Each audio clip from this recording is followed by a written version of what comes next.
Hello dear students, आज हम पढ़ने वाले हैं विज्ञान की सीरीज़ के ऑब्जेक्टिव प्रश्न। तो टाइम वेस्ट किए बिना हम शुरू करते हैं, डायरेक्ट अपने टॉपिक पे आते हैं। पहला प्रश्न है, टाइटन किसका सबसे बड़ा चंद्रमा है?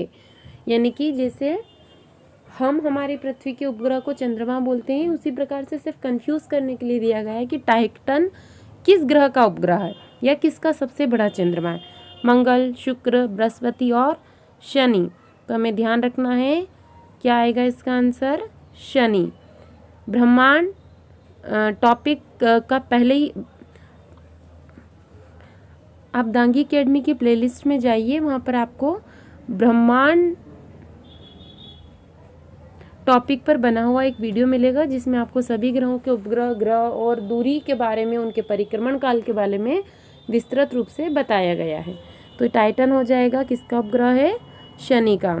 पृथ्वी अपने अक्ष पर कैसे घूमती है? पश्चिम से पूर्व, पूरब से पश्चिम, उत्तर से दक्षिण या दक्षिण से उत्तर। तो ये हमने बहुत छोटी क्लासों में पढ़ा हुआ है, पश्चिम से पूर्व की ओर घूमती है।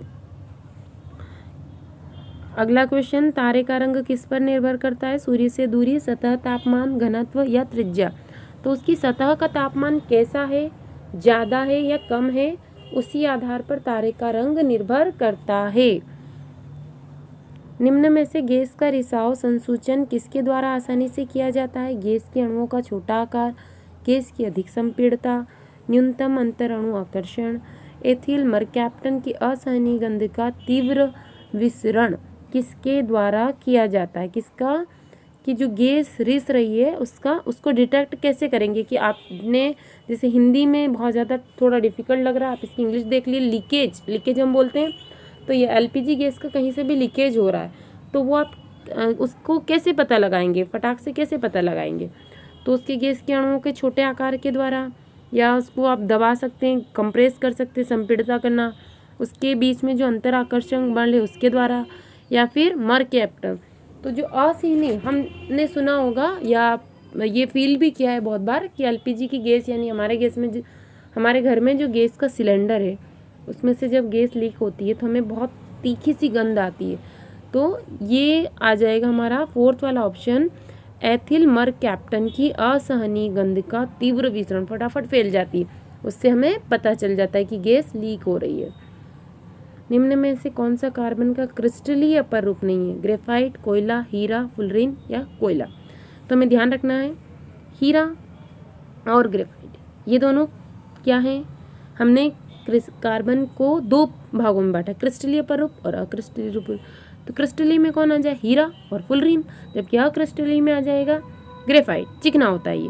तो उसने पूछा है क्रिस्टलीय रूप नहीं है, तो यहाँ पर तो क्या आना चाहिए? ग्रेफाइट, लेकिन कोयला आएगा। तो उसने एक और पूछा, उसने नहीं है, क्रिस्टलीय रूप नहीं है। जो बोर्ड के द्वारा या आयोग के द्वारा माना गया आंसर है वो है कोयला। वैसे अक्रिस्टलीय रूप पूछा गया, यानी जो क्रिस्टलीय नहीं है वो अक्रिस्टलीय, तो ग्रेफाइट भी इसका सही आंसर होना चाहिए। सूर्य का आंतरिक मंडल कहलाता है प्रकाश मंडल, समताप मंडल, मध्य मंडल, बाह्यवायुमंडल। तो क्या पूछा गया है हमसे? सूर्य का आंतरिक मंडल, यानी सूर्य है तो इसके अंदर का जो भाग है उसे क्या कहा जाता है? उसे कहा जाता है प्रकाश मंडल। क्योंकि यहाँ पर क्या हो रहा है, जो हाइड्रोजन गैस है वो धीरे धीरे हीलियम में परिवर्तित हो रही है और उसी की वजह से प्रकाश उत्पन्न होता है, इसीलिए उसे कहा जाता है प्रकाश मंडल। निम्न में से केवल वह परिवर्तन जो अधिक मात्रा की परिघटना नहीं है वह है उबलना, वाष्पीकरण, पिघलना या ऊर्ध्वपातन। क्या बताना है हमें? जो अधिक मात्रा की परिघटना नहीं है, तो वो हो जाएगा हमारा वाष्पीकरण। निम्न में से विषम बताइए, बल, चाल, समय और घनत्व। तो यहाँ पर देखिए, चाल क्या हो रहा है, बल क्या है, घनत्व क्या है, तो ये सभी एक जैसी चीज़ें हैं। जबकि समय क्या हो रहा है, यहाँ पर हर चीज़ की मात्रा नापी जा रही, चाल, बल, घनत्व, लेकिन समय अलग हो जाएगा। तो इसका आंसर हो जाएगा समय। द्रव के वाष्पीकरण की दर बढ़ने के लिए जो शर्त सही नहीं है वह बताइए। यानी कि यदि हमें किसी भी द्रव्य का वाष्पीकरण बढ़ाना है तो इसमें से क्या सही नहीं है? तापमान बढ़ाने पर वाष्पीकरण बढ़ता है, ये तो सही है। उद्वाष्पन बढ़ता है आर्द्रता बढ़ाने पर, मतलब जैसे जैसे आर्द्रता यानी कि पानी की मात्रा अगर बढ़ जाती है जैसे बारिश के दिनों में, तो उद्वाष्पन बढ़ जाता है, उसी को कहा जाता है वाष्पीकरण बढ़ जाता है। तो ये तो गलत हो जाएगा। अगर क्षेत्रफल बढ़ा है तब भी वाष्पन बढ़ेगा। क्वथनांक के घटने पर, क्वथनांक मतलब बॉइलिंग पॉइंट, तो ये तीन चीज़ें तो सही है। तो ऑप्शन नंबर सेकंड, उद्वाष्पन बढ़ता है आर्द्रता बढ़ाने पर। बारिश के दिनों में यदि हवा में पहले से ही आर्द्रता विद्यमान है, पानी की बूंदें विद्यमान है, तो वाष्पीकरण जल्दी जल्दी कहाँ से होगा, कम ही होगा ना। अगला क्वेश्चन, निम्न में से किस रासायनिक क्रिया से हाइड्रोजन गैस नहीं बनती? तांबे की छीलन और तनु सल्फ्यूरिक अम्ल। ये आपको मैं एक वीडियो में एग्जाम्पल के तौर पर अम्ल और क्षार वाले वीडियो में बता चुकी हूँ, आप उसे देखिए। उससे आपको अम्ल और क्षार अलग अलग, जैसे आर्हेनियस के द्वारा, ब्रॉन्स्टेड लॉरी के द्वारा और लुईस की अवधारणा के द्वारा, तीनों से अलग अलग समझ में आ जाएगा। यानी तांबे की छीलन पर कोई सी भी एसिड या HCl या फिर H2SO4 आप डालेंगे तो H2 गैस निकलेगी। एल्यूमिनियम पर भी डालेंगे तनु अम्ल हाइड्रोजन, या जिंक धातु सोडियम हाइड्रोक्साइड, एल्यूमिनियम धातु और तनु सोडियम हाइड्रोक्साइड। तो उसने क्या पूछा है, रासायनिक क्रिया से हाइड्रोजन गैस नहीं बनती। तो यहाँ पर आप देखिए, तांबे की छीलन और तनु सल्फ्यूरिक अम्ल को मिलाएंगे तो हाइड्रोजन गैस नहीं बनेगी, क्योंकि तांबा Cu प्लस HCl तो कहाँ से बनेगी, जबकि एल्यूमिनियम और हाइड्रोजन मिलाओगे तब भी बनेगी, हाइड्रोक्साइड मिलाएंगे तब भी बनेगी। निम्नलिखित में से कौन सी मानक इकाई नहीं है? मीटर, लीटर, सेकंड और किलोग्राम। तो लीटर जो है मानक इकाई नहीं है, बाकी सभी मानक इकाई है। मानक यानी कि फंडामेंटल यूनिट नहीं है। साबुन बनाने के दौरान तेल और सोडियम हाइड्रोक्साइड के मिश्रण में साधारण नमक क्यों मिलाया जाता है? माध्यम को उदासीन बनाने में, साबुन को पानी के ऊपर तैरने के लिए, तेल और सोडियम हाइड्रोक्साइड की क्रिया को उत्प्रेरित करना, साबुन को अवक्षेप करना। तो वहाँ पर क्या हो रहा है, ना तो हम उसके अंदर साबुन जो बनाया जाता है NaOH उसका बेस होता है ना, तो हमें साबुन को किसी और पदार्थ के ऊपर तो तैराना नहीं है, कोई एक्सपेरिमेंट थोड़ी कर रहे हैं हम जो उसको तैराएंगे, तो ये भी गलत हो जाएगा। तेल और सोडियम, तो तेल यहाँ पर किसी उत्प्रेरक का कार्य कर ही नहीं रहा है, तो इन दोनों को भी उत्प्रेरित करने के लिए नहीं किया जाएगा, ताकि साबुन जो है ज़्यादा से ज़्यादा अवक्षेप का निर्माण कर सके, ज़्यादा से ज़्यादा झाग बनाए, इसलिए उसमें नमक मिलाया जाता है, ताकि उसकी जो स्वच्छ करने की प्रक्रिया है, क्लीनिंग करने की प्रक्रिया है, वो ज़्यादा हो सके। दाब और तापमान की बराबर स्थिति में गैस A और B संरंध्र पात्र से विसरित होने दी जाती है। यदि A B से दोगुनी गति से विसरित होता है तो A का आणविक द्रव्यमान B के आणविक द्रव्यमान से किस प्रकार संबंधित होगा? यानी A गैस क्या है, डबल स्पीड से निकल रही है। आपने दो बर्तन ले लिए, इनमें भर दी है, तो A क्या है, डबल स्पीड से निकल रही है, इसकी स्पीड से डबल स्पीड से। ये अगर ये 1 मोल निकल रही है तो ये 2 मोल निकलेगी, ये 2 मोल निकल रही है तो ये 4 मोल निकलेगी। तो उसने ये पूछा है कि आणविक द्रव्यमान किस प्रकार संबंधित है, 4 गुना, 1/4 गुना, 2 गुना या आधा। तो हमें मालूम होना चाहिए, यदि हम मोल निकालते हैं तो क्या होता है, द्रव्यमान बटे आणविक द्रव्यमान, है ना। तो ये आणविक द्रव्यमान पूछा उसने कि आणविक द्रव्यमान से कैसे संबंधित होगी। तो यदि हमें गैस के मोल मालूम है तो हम उसकी मात्रा से उसको डायरेक्ट डिवाइड करके निकाल सकते हैं, पर यहाँ पे हमें कुछ भी नहीं दिया गया है, तो हम ऑप्शन के अनुसार ही निकालेंगे। बल की इकाई क्या है, metre second inverse, kilogram metre second inverse, kilogram metre square second -2, kilogram metre और सेकंड -2। तो इसकी बल की इकाई क्या हो जाएगी, किलोग्राम मीटर सेकंड की पावर 2, या किलोग्राम मीटर पर सेकंड स्क्वायर भी हम इसको कह सकते हैं। बल F बराबर क्या होता है, ma, m क्या है द्रव्यमान और a क्या है त्वरण। तो यदि हमें नहीं आता तो हम इसे निकाल भी सकते हैं। द्रव्यमान त्वरण क्या होगा, वेग परिवर्तन की दर बटे समय, यदि इनकी इकाई आपको मालूम है तो इनकी इकाई रखिए, सॉल्व कीजिए, आराम से आ जाएगा। द्रव्यमान की इकाई क्या होती है? किलोग्राम। ठीक है। और वेग को किस में नापेंगे? मीटर। समय को किस में नापेंगे? समय को किस में नापेंगे? सेकंड में। बस ये आंसर आराम से आ जाएगा आपका।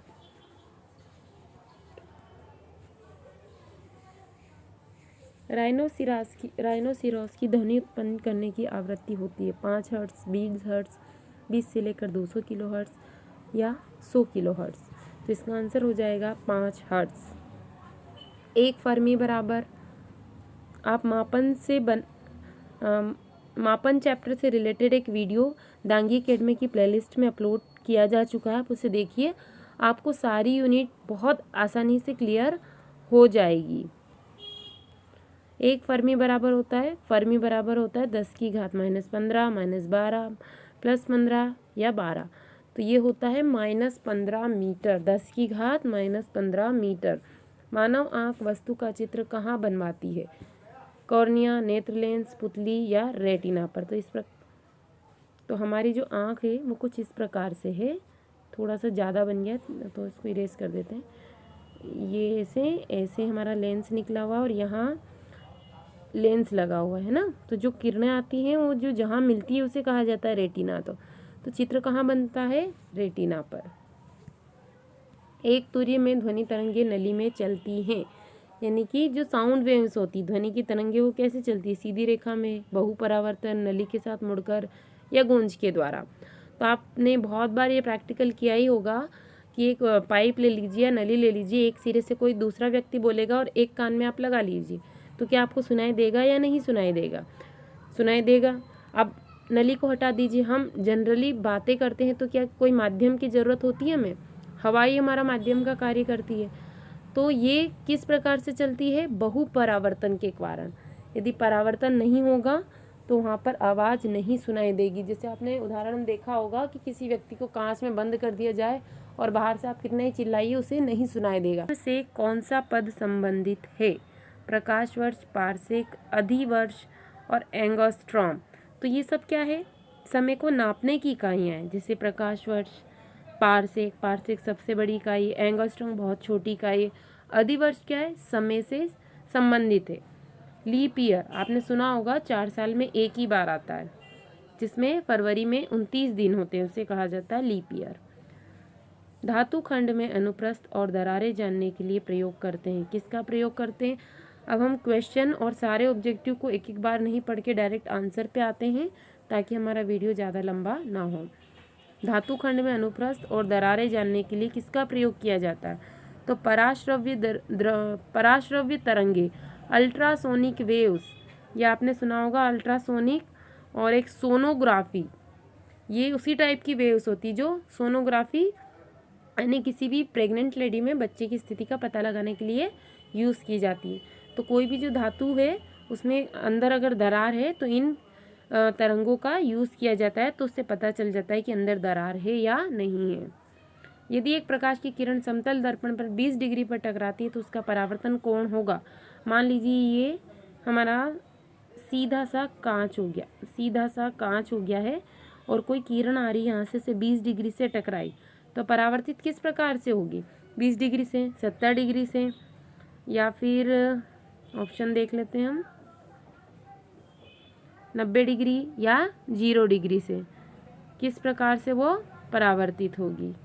तो हमेशा ध्यान रखिएगा कि जब भी कोई भी जो समतल दर्पण है उससे कोई भी किरण जब टकराती है, यदि वो सीधी रेखा में आ रही है, 90 डिग्री का कोण बना रही है, तो वो इसी मार्ग में लौट जाएगी।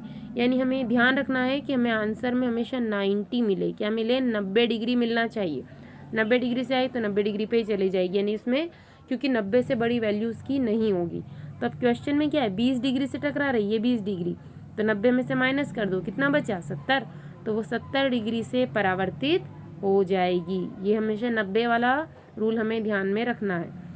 निम्नलिखित में से किस पदार्थ का प्रतिरोध ताप बढ़ाने पर घटता है? रेजिस्टेंस क्या कार्य करता है? किसी भी चीज़ को रोकने का। तो यदि आपने ताप बढ़ाया तो वो धीरे धीरे घटने लगेगा। कार्बन, पारा, कॉपर या प्लेटिनम। तो ये हो जाएगा कार्बन का प्रतिरोध घटता है। एक वर्नियर कैलिपर्स में 10 भाग होते हैं और वे मुख्य पैमाने पर 9 बराबर भागों में होते हैं। यदि मुख्य पैमाने को मिलीमीटर जीरो में अनुसंशोधित किया जाए तो अल्पतमांक होगा। सबसे छोटी वैल्यू उसकी क्या हो जाएगी? 0.01 सेंटीमीटर क्या हो जाएगी? ये सभी आपने प्रैक्टिकल किया होगा, 9वीं 10वीं क्लास में देखा होगा वर्नियर कैलिपर्स।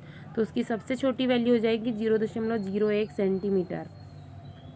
विभवांतर को नापने की इकाई है। पोटेंशियल डिफरेंस को कैसे नापा जाता है? एम्पियर में, ओम में, वोल्ट में, वॉट में। तो इसको नापा जाता है वोल्ट में। विभवांतर हमें ध्यान रखना है, विभवांतर को V से, ठीक है, ये हिंदी की ट्रिक है। विभवांतर को V से, वोल्ट के माध्यम से नापा जाता है। वॉट मतलब करंट को नापा जाता है। अगला क्वेश्चन, एक बिजली का फ्यूज काम करता है धारा के रासायनिक प्रभाव पर, धारा के तापीय प्रभाव पर। तो बिजली का फ्यूज क्या काम करता है? ये काम करता है धारा के तापीय प्रभाव पर, है ना। जो एमसीबी जो फ्यूज रहता है हमारा, वो कहते हैं ना फ्यूज उड़ गया।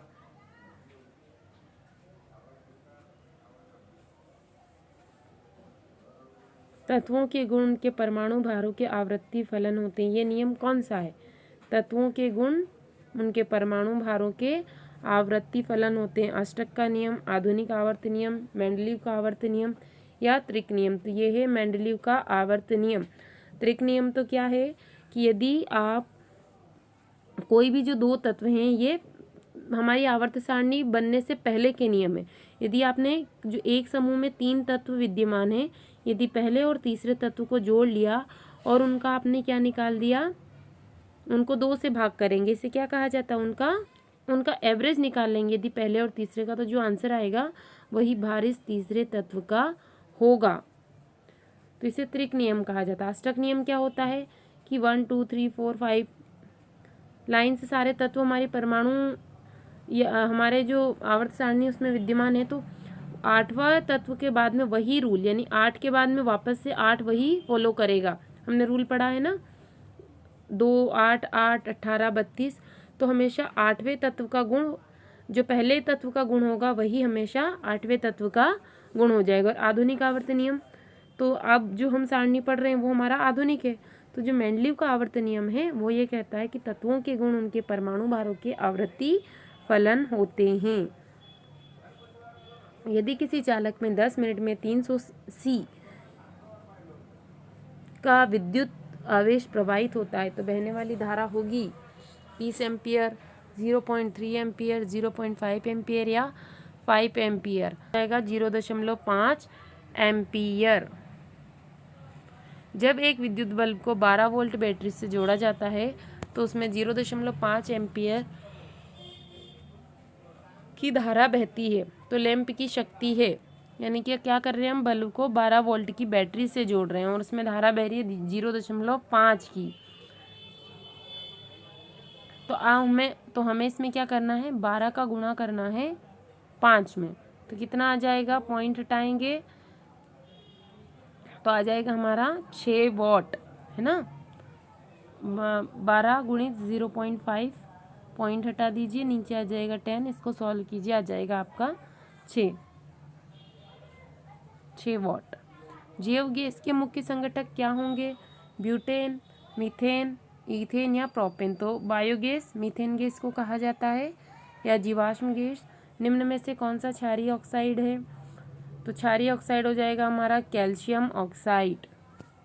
आप अम्ल और क्षार वाले वीडियो में से बेहतर तरीके से समझ सकते हैं। निम्न में से क्या जीवाश्म ईंधन के जलने से उत्पन्न नहीं होगा? तो जीवाश्म ईंधन हमने किससे बनाया है? मीथेन गैस से। तो मीथेन गैस से जो बन रहा है उसको छोड़ के बाकी चीज़ ही इसका आंसर हो जाएगी। इसमें ऑप्शन में देखते हैं हम क्या क्या दिया है। कार्बन डाइऑक्साइड तो निकलती है मीथेन गैस के जलने से, सल्फर डाइऑक्साइड, नाइट्रोजन ऑक्साइड तीनों निकलेगी, बस सोडियम ऑक्साइड नहीं निकलेगा। कौन सा तत्व क्वार्ट्ज में उपस्थित होता है? तो इसमें आ जाएगा सिलिकॉन। सिलिकॉन से ही मिला के क्वार्ट्ज बनाया जाता है। जीवाश्म ईंधन के मुख्य शक्ति का स्रोत क्या है? तो जीवाश्म ईंधन में मुख्य शक्ति का स्रोत होता है सूर्य। सूर्य के प्रकाश ऊर्जा में ही जीवाश्म ईंधन को बनाया जा सकता है। कौन सा तत्व रासायनिक पदार्थ Ga के द्वारा प्रदर्शित किया जाता है? तो हमें सभी तत्वों के सिंबल भी अच्छे से पढ़ लेने हैं। तो इसका आंसर हो जाएगा गैलियम। जल विद्युत शक्ति संयंत्र पर होता है। हाइड्रो इलेक्ट्रिक पावर प्लांट, इसमें क्या होता है कि जो भंडारित पानी में निहित या भंडारित पानी की स्थितिज ऊर्जा विद्युत ऊर्जा में परिवर्तित होती है। आप सभी को मालूम होगा, जिस भी डैम के जो भी पानी का बांध है जहाँ पर विद्युत ऊर्जा उत्पन्न की जाती है, तो जो स्थितिज ऊर्जा है पानी की, उसको विद्युत ऊर्जा में परिवर्तित कर दिया जाता है। निम्नलिखित में से कौन सा मिश्रण है? तो इसका आ जाएगा कांसा। कांसा एक प्रकार का मिश्रण होता है जो जिंक और कॉपर से मिलकर बनाया जाता है। लेग्यूमिनास पौधे कृषि के लिए महत्वपूर्ण होते हैं क्योंकि ये क्या काम करते हैं? लेग्यूमिनास पौधे नाइट्रोजन फिक्सेशन का काम करते हैं और इन्हें सहजीवी पौधे भी कहा जाता है क्योंकि राइजोबियम नाम का जीवाणु इनकी जड़ों में रहता है, जिनसे प्रोटीन प्राप्त करता है और बदले में इनको नाइट्रोजन की पूर्ति कराता है, जो कि ये डायरेक्ट वातावरण से अवशोषित नहीं कर पाते हैं। निम्न में से कौन सी एक खरीफ की फसल नहीं है? मक्का, कपास, उड़द और सरसों। तो सरसों क्या है? रबी की फसल है। बर्फीले ठंडे पानी से भरे हुए ग्लास की बाहरी सतह पर पानी की बूंदें आने का कारण क्या है? क्यों आ जाती हैं? आपने देखा होगा फ्रिज का पानी या बर्फ एक ग्लास में डाल दीजिए, बाहर बूंदें आ जाएंगी, तो इसका कारण है संघनन। संघनन, अंदर क्या होगा? तापमान बहुत कम है जबकि बाहर का तापमान ज़्यादा है, तो जो बाहरी बूंदें हैं, क्योंकि वहाँ का टेम्परेचर ज़्यादा था, जब वो ग्लास की सतह से वायु में उपस्थित पानी की बूंदें जो हमें दिखाई नहीं दे रही, लेकिन जब गिलास की सतह से टकराएंगी तो ठंडी हो जाएंगी और छोटी पानी की छोटी छोटी बूंदों के रूप में परिवर्तित हो जाएंगी। अंदर से बाहर नहीं आता है पानी। फसल की बीमारी को नियंत्रित करने में प्रयोग होता है, यानी कोई भी फसल है यदि वो बीमार हो गई है, उससे कोई बीमारी लग गई, तो उसे नियंत्रण करने के लिए हम कीटनाशी और कवकनाशी का प्रयोग करते हैं। खेती की पद्धति निर्भर नहीं है। खेती की पद्धति किस पर निर्भर नहीं करती है? मिट्टी अच्छी नहीं होगी तो भी हमारी फसल अच्छी नहीं होगी, और पानी तो आपको चाहिए, और मौसम के अनुसार ही हम फसल बोते हैं। तो एक ऑप्शन बचता है हमारा, वायु में प्रदूषित पदार्थ पर निर्भर नहीं करती है कि आपको खेती किस विधि से करनी है। किसी तत्व का परमाणु क्रमांक उस तत्व के प्रोटॉन की संख्या के बराबर होता है। तो किसी तत्व के समस्थानिक में होंगे, यानी परमाणु क्रमांक और प्रोटॉन यदि बराबर हैं तो समस्थानिक में क्या होंगे? समान द्रव्यमान संख्या, समान परमाणु द्रव्यमान, समान परमाणु क्रमांक। तो उसका परमाणु क्रमांक क्या हो जाएगा? समान हो जाएगा यदि प्रोटॉन समान है तो, क्योंकि हमने पढ़ा है परमाणु क्रमांक बराबर या तो इलेक्ट्रॉनों की संख्या या प्रोटॉनों की संख्या। तो अभी क्वेश्चन में दे दिया कि प्रोटॉन परमाणु क्रमांक के बराबर है, तो आंसर में भी आ जाएगा परमाणु क्रमांक। अगला क्वेश्चन, भंडारण सुविधाओं के सुधार के लिए कौन सा तथ्य सही नहीं है? मैं आपको थोड़ा स्पीड में पढ़ा रही हूँ, यदि आपको ज़्यादा स्पीड में समझ में नहीं आता है तो आप वीडियो पॉज करके भी इसे देख सकते हैं। मैं इसलिए ज़्यादा स्पीड में पढ़ा रही हूँ ताकि आपका वीडियो बहुत ज़्यादा लंबा नहीं हो जाए। भंडारण सुविधाओं के लिए सुधार के लिए कौन सा तथ्य सही नहीं है?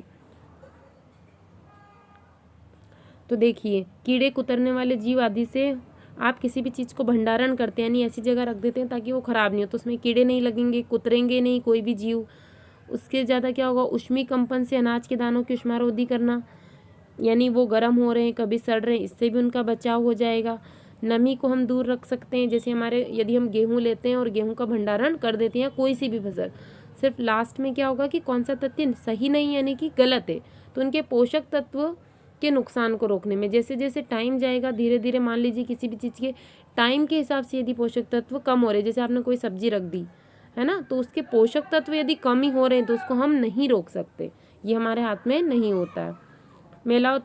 मेलाथिओन एक लोकप्रिय खेती के लिए खाद, कीटनाशक, रोडेंटनाशी और शाकनाशी। तो ये होता है कीटनाशी। उर्वरक मिट्टी का सुधार नहीं होता है। उर्वरक यानी कि सोइल की जो उर्वरता है उसको इम्प्रूव नहीं कर सकते हम हरी खाद से, मिश्रित फसल से या फसल चक्र से। तो मिश्रित फसल से नहीं कर सकते, फसल चक्र से तो क्या होगा, इस साल हमने एक फसल बो दी, अब एक साल छोड़ के या 6 महीने बाद हम दूसरी फसल बोएंगे तो उस मिट्टी को टाइम मिल जाएगा अपनी उर्वरता को बढ़ाने में। हरी खाद डालेंगे या खाद डालेंगे तब भी उर्वरता उसकी बढ़ जाएगी।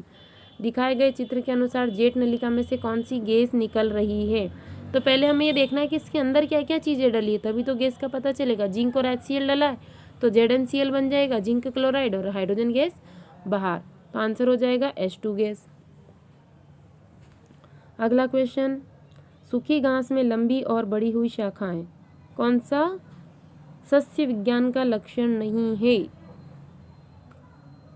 तो इसका आंसर हो जाएगा अनाज फसल में लंबापन, खाना बीज रहित होना, सूखी घास, लंबी और बड़ी शाखाएं, नारियल ताड़ का जल्दी फल प्रदान करना, ये सभी सस्य विज्ञान है।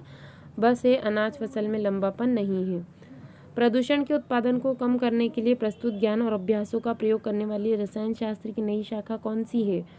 तो हरी रसायन, क्योंकि हरी चीज़ों का यूज़ कर रहे हैं तो हरी रसायन। निम्न में से कौन सा पृष्ठीय जल का स्रोत नहीं है? तो झरने, धाराएं, गहरे कुएं, ये सभी गहराई से पानी को प्राप्त करने के साधन है। तो सतह, जब नारियल तेल को गर्म करते हैं तो तेजी से बहता है, इसका क्या कारण है? आप किसी भी चीज़ को गर्म करेंगे तो उसमें क्या हो जाएगा, उनकी गतिज ऊर्जा बढ़ जाएगी और अंतराणु बल टूट जाएंगे, इसलिए वो तेजी से बहने लगेंगे। अगले 50 प्रश्न हम अगले वीडियो में देखेंगे।